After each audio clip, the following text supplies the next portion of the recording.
नमस्कार, दिन भर की बड़ी खबरों में आप सभी का स्वागत है और मैं हूं आपके साथ मुबश्शरा परवीन।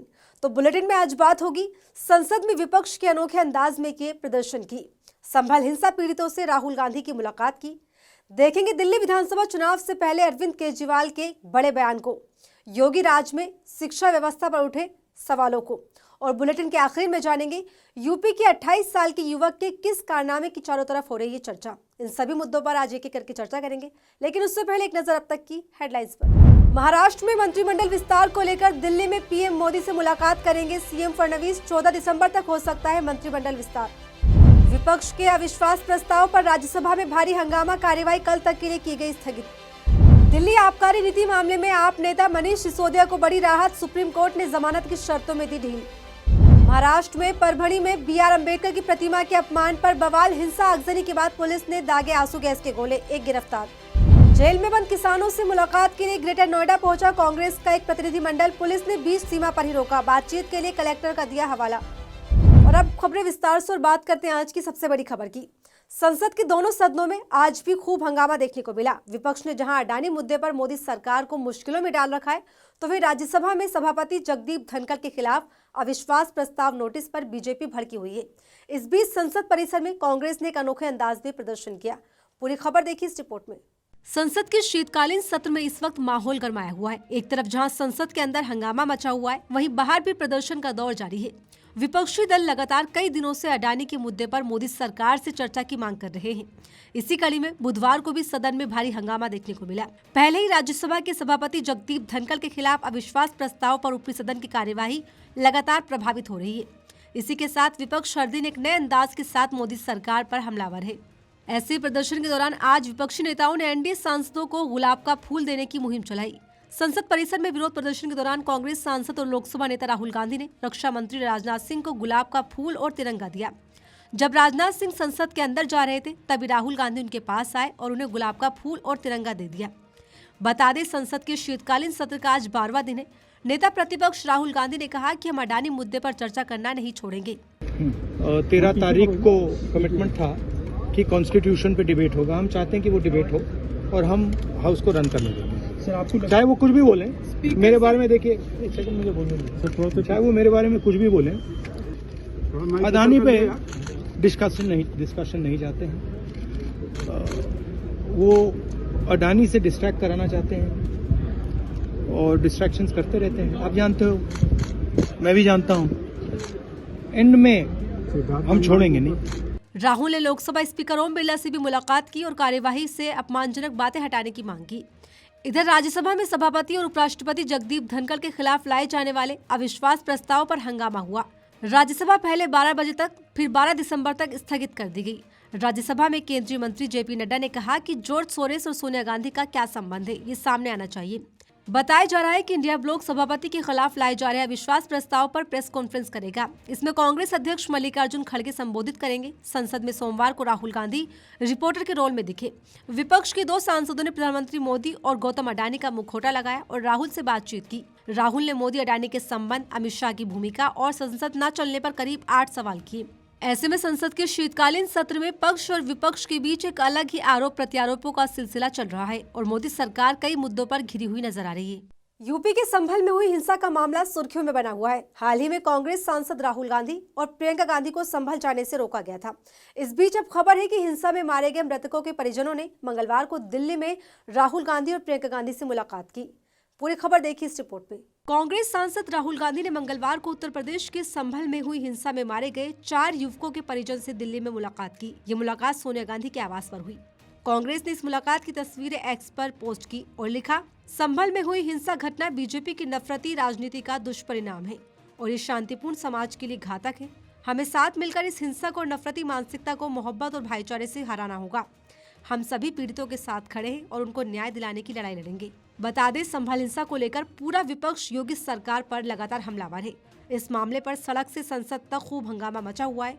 4 दिसंबर को लोकसभा में नेता प्रतिपक्ष राहुल गांधी और प्रियंका गांधी दिल्ली से संभल जाने के लिए निकले थे, लेकिन गाजियाबाद पुलिस ने संभल में 10 दिसंबर तक धारा 163 लागू होने का हवाला देकर उन्हें बीच रास्ते में ही रोक लिया। हालांकि राहुल गांधी करीब 3 घंटे यूपी के गेट पर डटे रहे। इस बीच उन्होंने एलओपी होने के नाते यूपी पुलिस से मिन्नतें की, लेकिन उनकी नहीं सुनी गई। पुलिस से रस्साकशी के बाद राहुल गांधी और प्रियंका गांधी दिल्ली लौट गए। हालांकि राहुल गांधी को रोके जाने के बाद से बीजेपी के ऊपर कई सवाल खड़े हो गए। संसद में विपक्षी सांसदों ने बीजेपी पर कई आरोप लगाए। सपा सांसद अखिलेश यादव ने इसे बीजेपी की सोची समझी साजिश बता दिया। हालांकि बीजेपी की लाख कोशिशों के बाद भी आखिरकार संभल पीड़ितों ने राहुल गांधी और प्रियंका गांधी से मुलाकात की। करीब 1.5 घंटे तक चली इस मुलाकात के दौरान पीड़ितों ने राहुल गांधी और प्रियंका को अपना दुख दर्द सुनाया। पीड़ितों ने इंसाफ की मांग की। वहीं कांग्रेस सांसद राहुल गांधी ने पीड़ितों की हर संभव मदद करने का भरोसा दिलाया है। बताते चले, संभल में कोर्ट के आदेश पर 24 नवंबर को जमा मस्जिद का सर्वे किया जा रहा था। इस दौरान हिंसा भड़क गई थी, जिसमें गोली लगने से 5 मुस्लिम युवकों की मौत हो गई थी।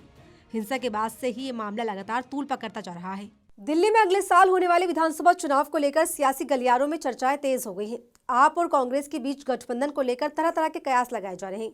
इस बीच गठबंधन को लेकर आम आदमी पार्टी संयोजक अरविंद केजरीवाल ने एक बड़ा बयान दिया है, जिसने राजनीतिक हलचल तेज कर दी है। पूरी खबर देखिए इस रिपोर्ट में। दिल्ली विधानसभा चुनाव को लेकर हलचल तेज होती जा रही है। सभी राजनीतिक पार्टियां इस वक्त एक्शन मोड में दिखाई दे रही हैं। इस बीच आम आदमी पार्टी के राष्ट्रीय संयोजक और पूर्व मुख्यमंत्री अरविंद केजरीवाल के एक बयान ने दिल्ली के चुनावी माहौल को और गर्म कर दिया है। दरअसल कांग्रेस के साथ गठबंधन की सभी अटकलों पर विराम लगाते हुए केजरीवाल ने साफ कर दिया है कि आप दिल्ली में अकेले चुनाव लड़ेगी। केजरीवाल ने अपने ऑफिशियल एक्स हैंडल पर जानकारी देते हुए कहा कि आप दिल्ली में अपने बलबूते पर चुनाव लड़ेगी। कांग्रेस के साथ किसी भी तरह के गठबंधन की संभावना फिलहाल नहीं है। ऐसे में राजनीतिक गलियारों में शोर तेज हो गया है। हाल के दिनों में दिल्ली में आप और कांग्रेस के गठबंधन की चर्चा ने जोर पकड़ा हुआ था। कयास लगाए जा रहे थे कि कांग्रेस के कुछ नेता आपके साथ मिलकर चुनाव लड़ने के पक्ष में हैं। इसके बाद दोनों दलों के नेताओं की शरद पवार के घर मुलाकात ने इन अटकलों को और मजबूत कर दिया था। हालांकि आप पार्टी के सूत्रों ने इन खबरों को सिरे से खारिज करते हुए साफ कर दिया है कि दिल्ली में आप और कांग्रेस का गठबंधन संभव नहीं है। ऐसे में अरविंद केजरीवाल के बयान के बाद ये साफ हो गया है कि अब आम आदमी पार्टी आने वाले चुनाव में अपने दम पर उतरने को तैयार है। हालांकि ये पहली बार नहीं है जब अरविंद केजरीवाल ने कांग्रेस के साथ गठबंधन की संभावनाओं को नकारा है। इससे पहले भी उन्होंने कई बार साफ किया था कि उनकी पार्टी दिल्ली में अकेले चुनाव लड़ने में ज्यादा सक्षम है। वहीं आप सांसद राघव चड्ढा ने कांग्रेस के साथ अलायंस पर कहा कि कांग्रेस के साथ गठबंधन की खबरें पूरी तरह से निराधार है। किसी प्रकार का कोई गठबंधन का सवाल नहीं होता। हम अपने बलबूते पर चुनाव लड़ेंगे और जीतेंगे। अरविंद केजरीवाल ने दावा किया कि आम आदमी पार्टी चौथी बार दिल्ली में सरकार बनाने जा रही है। राजनीतिक जानकारों का इस पर कहना है कि आम आदमी पार्टी का ये रुख दर्शाता है कि वो दिल्ली में अपनी पकड़ को और मजबूत करने की कोशिश कर रही है। पार्टी का मानना है कि उसने पिछले चुनाव में दिल्ली की जनता का भरोसा जीता है और वो 2025 में भी इसे कायम रखेगी। बता दें, केजरीवाल के इस बयान के बाद कांग्रेस की तरफ से कोई आधिकारिक प्रतिक्रिया सामने नहीं आई। ऐसे में देखना दिलचस्प होगा कि गठबंधन की इन चर्चाओं के बीच कांग्रेस क्या रुख अपनाती है। भाजपा राज्य में शिक्षा के क्या हालात है, इसको लेकर एक रिपोर्ट में खुलासा हुआ है, जो बिल्कुल भी चौंकाने वाला नहीं है। और इसमें खास बात यह है कि यूपी में 7 लाख से ज्यादा बच्चे शिक्षा से दूर हो गए हैं और इन आंकड़ों का खुलासा खुद संसद में केंद्रीय मंत्री ने किया है।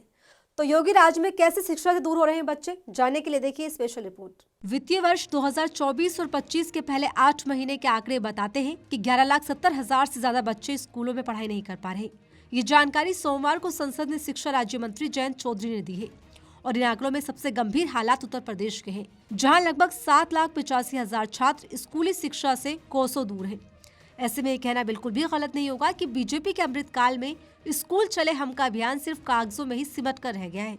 वहीं शिक्षा और स्वास्थ्य को लेकर छाती पीट कर दावे करने वाली योगी सरकार में शिक्षा की क्या स्थिति है, वो इन आंकड़ों से सामने आ गई है। और सिर्फ इतना ही नहीं, बीजेपी की डबल इंजन सरकार वाले हर राज्य का हाल ऐसे ही बेहाल है। असम में हिंदुत्व की दुहाई देने वाली हिमंता बिस्वा शर्मा की सरकार में लगभग 64,000 बच्चों को स्कूल से दूर किया हुआ है। वहीं सबसे खास बात, पीएम मोदी का गुजरात मॉडल भी इस लिस्ट में शुमार है। जहां विकास के बड़े बड़े दावे किए जाते हैं, गुजरात मॉडल की गूंज दुनिया भर में सुनाई जाती है, लेकिन पीएम मोदी का गुजरात भी शिक्षा के मामले में फिसड्डी निकला। यहाँ भी करीब 54,500 से ज्यादा बच्चे स्कूल नहीं जा पा रहे। इसी तरह से मध्य प्रदेश और हरियाणा में भी स्थिति चिंताजनक है, जहां 30 से 40,000 के बीच छात्र स्कूल नहीं जाते। बिहार, जो शिक्षा के मामले में पहले से ही पिछड़ा हुआ है, वहाँ भी लगभग 25,000 बच्चे स्कूल से दूर हैं। इन आंकड़ों पर विपक्ष बीजेपी पर एक के बाद एक हमले कर रहा है। आपने बीजेपी पर तंज कसते हुए कहा, राम राज्य के नाम पर मोदी योगी ने यूपी के बच्चों का भविष्य गर्त में धकेलने का काम किया है। बीजेपी सरकार की नाकामी की वजह से उत्तर प्रदेश के 7,83,000 बच्चे स्कूल नहीं जा पाते। बीजेपी मतलब बच्चों का भविष्य अंधकार में है। वहीं सपा मुखिया अखिलेश यादव ने इस पर योगी सरकार को घेरते हुए कहा कि इस उपलब्धि का होर्डिंग सरकार खुद लगवाएगी या विपक्ष लगवाए। बता दें, मोदी सरकार में देश को विश्वगुरु बनाने की बात की जाती है, बड़े बड़े दावे किए जाते हैं। ऐसे में ये बड़ा सवाल है कि क्या बिना शिक्षा के कोई भी देश विश्वगुरु बन सकता है? क्योंकि सबसे ज्यादा चौंकाने वाले आंकड़े यूपी के हैं, जो योगी सरकार के खोखले दावों की पोल खोल रहा है। बॉलीवुड के लेजेंडरी एक्टर राज कपूर की 100वीं जयंती आने वाली है। ऐसे में इस इवेंट को और खास बनाने के लिए कपूर परिवार ने प्रधानमंत्री मोदी से मुलाकात की और उन्हें इनवाइट भी किया। इस खास मौके पर जहां पीएम ने करीना कपूर की विश पूरी की, तो वहीं उनके बेटों को पीएम ने एक स्पेशल गिफ्ट भी दिया। 14 दिसंबर को बॉलीवुड के शोमैन कहे जाने वाले राज कपूर की 100वीं जयंती है। ऐसे में कपूर परिवार इस मौके को खास बनाने में कोई कसर नहीं छोड़ रहा। कपूर फैमिली ने 13 से 15 दिसंबर के बीच आरके फेस्टिवल रखा है। ऐसे में फेस्टिवल को और खास बनाने के लिए कपूर परिवार के सदस्यों ने मंगलवार को पीएम मोदी से मुलाकात की। कपूर परिवार की सदस्यों ने इस फिल्म फेस्टिवल के लिए प्रधानमंत्री मोदी को भी इनवाइट किया है। इस दौरान पूरा परिवार एक साथ नजर आया। सोशल मीडिया पर उनकी फोटोज और वीडियोज इस वक्त छाए हुए हैं। वहीं फोटोज शेयर करते हुए करीना कपूर ने कैप्शन में लिखा, हमारे दादा महान राज कपूर के असाधारण जीवन और विरासत को मनाने के लिए माननीय प्रधानमंत्री श्री नरेंद्र मोदी द्वारा आमंत्रित किए जाने पर हम बहुत विनम्र और सम्मानित महसूस कर रहे हैं। इसी के साथ पीएम मोदी एक कागज पर सिग्नेचर करते हुए भी दिखाई दिए। उनके सामने करीना कपूर भी नजर आई। दरअसल इस पेपर पर करीना कपूर और सैफ अली खान के दोनों बेटे जय और तैमूर का नाम लिखा हुआ है और पीएम ने दोनों नाम के ठीक नीचे अपने नाम का साइन किया है। ये स्पेशल गिफ्ट करीना कपूर ने अपने बेटों के लिए मांगा है। बता दें, राज कपूर ने भारतीय सिनेमा पर अपनी अमिट छाप छोड़ी है, जो कि सुपरहिट फिल्मों के साथ दर्शकों के बीच गूंजती रहती है। उनकी 100वीं जयंती के मौके पर उनका परिवार भारत के 40 शहरों और 135 सिनेमा घरों में उनकी 10 प्रतिष्ठित फिल्मों का प्रदर्शन करने एक भव्य समारोह की तैयारी करने जा रहा है, जो कि पीवीआर, आइनॉक्स और सिनेमापोलिस सिनेमा जैसे अत्याधुनिक जगहों पर देखने को मिलेगी। लखीमपुर खीरी के छोटे से गांव गोरिया के रहने वाले मुनीर खान ने अपनी मेहनत और लगन से वो कर दिखाया जो कई लोगों का सपना बनकर रह जाता है। इंजीनियरिंग की पढ़ाई पूरी करने के बाद मुनीर ने खास चश्मा तैयार किया, जो नेत्रहीन लोगों को दुनिया देखने का एहसास कराएगा। पूरी खबर देखिए इस रिपोर्ट में। कहते हैं किस्मत हर मोड़ पर इम्तिहान लेती है। ये इम्तिहान इतने कड़े होते हैं कि जो इनको पार कर गया उसने दुनिया पर राज कर लिया। ऐसे ही इम्तिहानों से गुजरकर उत्तर प्रदेश के एक युवा ने कामयाबी हासिल की और आज देश दुनिया में उसका नाम है। ये युवा है मुनीर खान, जो यूपी के लखीमपुर खीरी के छोटे से गांव गोरिया के रहने वाले हैं और इंजीनियरिंग की पढ़ाई करके साइंटिस्ट बन गए हैं। साइंटिस्ट बनकर मुनीर ने सबसे पहले नेत्रहीन लोगों के लिए काम किया। उन्होंने एक ऐसा चश्मा निजात किया जिसके जरिए नेत्रहीन भी दुनिया को देख सकते हैं। यानी नेत्रहीन की जिंदगी को रोशन करने के लिए महज 28 साल के मुनीर खान ने कदम उठाया। उनका ये खास चश्मा AI की तकनीक पर बना है। ऐसे व्यक्ति जो देख न सकते हो या फिर उनकी दृष्टि बेहद कमजोर हो, उनको ये चश्मा 50 मीटर के दायरे में हो रही गतिविधियों का विश्लेषण करके लगातार जानकारी देता है। मुनीर के इस चश्मे का ट्रायल अमेरिका में किया गया, जहां 800 लोगों पर इसके नतीजे 87% सफल रहे। ये डिवाइस अभी अपने शुरुआती चरण में और जल्द ही भारत में इसके ट्रायल शुरू किए जाएंगे। मशीन लर्निंग तकनीक की मदद से इसे भारतीय परिस्थितियों के अनुकूल बनाया जाएगा। इतना ही नहीं, मुनीर इस खास चश्मे को 16 और 17 दिसंबर 2024 को IIT बॉम्बे के टेकफेस्ट में प्रदर्शित करेंगे। इस डिवाइस की कीमत 8,000 से 15,000 रुपए के बीच रखने की योजना बनाई जा रही है, ताकि आम लोगों की पहुंच में आ सके। मुनीर खान का इनोवेशन उन लाखों नेत्रहीन लोगों के लिए उम्मीद की किरण है, जो अपनी जिंदगी को बेहतर बनाने का सपना देखते हैं। और फिलहाल इस बुलेटिन में इतना ही। ऐसे ही तमाम खबरों के लिए बने रहिए मेरे साथ और देखते रहिए आर्टिकल 19 इंडिया।